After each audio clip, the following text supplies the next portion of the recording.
आप सबका स्वागत है टी टॉक एक बुन सोच की commentary with on Mahabharat with doctor Satish Mol. Sir, जिस तरह से आप इस कहानी को बयान कर रहे हो, स्टेप बाय स्टेप जो हर एक एपिसोड्स बन रहे हैं, अगर हम किताबें भी पढ़ेंगे तो इतनी इन डेप्थ ज्ञान हमें मिलेगा, हम कंफ्यूज हो जाएंगे उसमें। इस माध्यम के थ्रू जो आप जिस तरह से कहानी को लेके जा रहे हो, आई एम श्योर हमारे टारगेट ऑडियंस को उनको सुनने में और समझने में बहुत सरल होएगा। ऐसे कंफिगर करते हैं। तो पिछली बार हमने दुष्यंत और शकुंतला की कहानी सुनी। अध्याय 70 में वैशंपायन मुनि जो हैं वो एक राजा नहुष के बारे में कहानी सुनाते। इसी वंश परंपरा में राजा नहुष हुए। बहुत ही ज्ञानी, विद्वान, तपस्वी राजा थे और अपना राज्य बहुत अच्छे से चलाते थे। लोग उन्हें कई बार कहते भी थे कि ये तो इंद्र के समान इतने महापुरुष राजा है।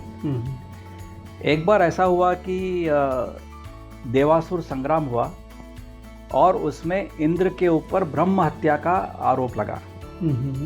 वृत्तासुर को उसने मारा और वह ब्रह्म हत्या का आरोप लगा। तो उस आरोप के कारण इंद्र को अपनी गद्दी छोड़नी पड़ी। देवताओं के राजा का पद उसको छोड़ना पड़ा। तो कोई तो इंद्र होना चाहिए। तो सभी ने जब पूरा देखा, सर्वे किया, तो उनको समझ में आया कि राजा नहुष जो है ये इंद्र के पद के योग्य है। तो इंद्र की अनुपस्थिति में राजा नहुष को इंद्र बना करके सम्मानित करके वो इंद्र की गद्दी दे दी गई। तो राजा नहुष ने भी इंद्र की तरह से बहुत अच्छा व्यवहार किया और देव साम्राज्य को बहुत अच्छे से चलाया। लेकिन अभी तक जैसे हम महाभारत की कहानियों में सुनते आ रहे हैं कि कहीं ना कहीं कोई स्त्री इन्वॉल्व होती है और उसके आगे मनुष्य का पतन प्रारंभ होता है। यहाँ पर भी ऐसा ही हुआ।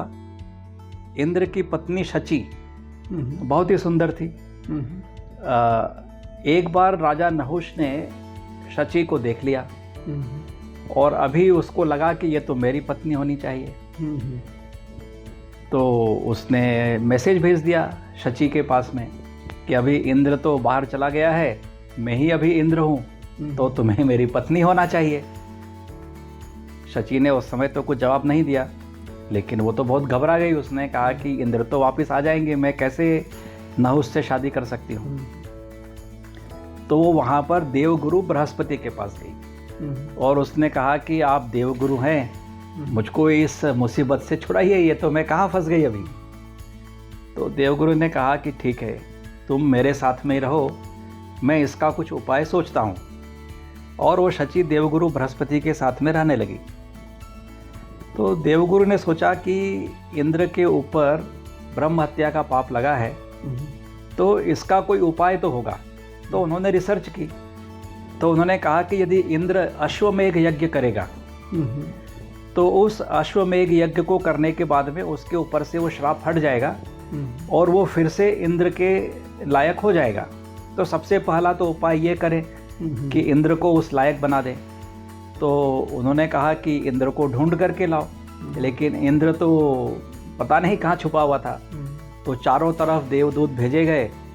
तो उन्होंने पाया कि एक कमल नाल के अंदर इंद्र एकदम छोटा सा रूप धारण करके रह रहा था। उसको कहा इंद्र को कि अरे तुम आ जाओ, तुमको ये सब देवगुरु बृहस्पति ने बुलाया है। तो उसने मना किया, लेकिन उसको बताया कि ऐसा उन्होंने रास्ता निकाला है।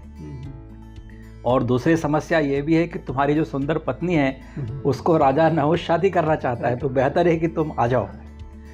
तो इंद्र वहाँ से आया और देवगुरु बृहस्पति के पास गया। देवगुरु बृहस्पति ने उससे अश्वमेघ यज्ञ कराया और वो फिर से इंद्र बनने के लायक हो गया।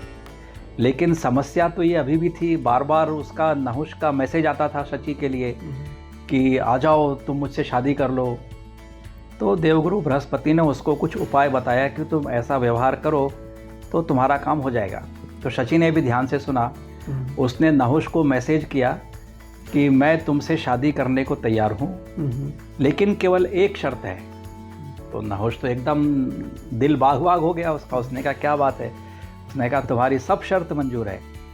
तो उसने कहा कि आपको एक डोली में आना पड़ेगा और उस डोली को सप्तर्षि उठाएंगे। सप्तर्षि जो है अपनी ज्ञान परंपरा में सबसे ज्ञानी जो ऋषि होते हैं सप्तर्षि, उनको कहा जाता है। उनको तो सभी उनके चरण छूते हैं।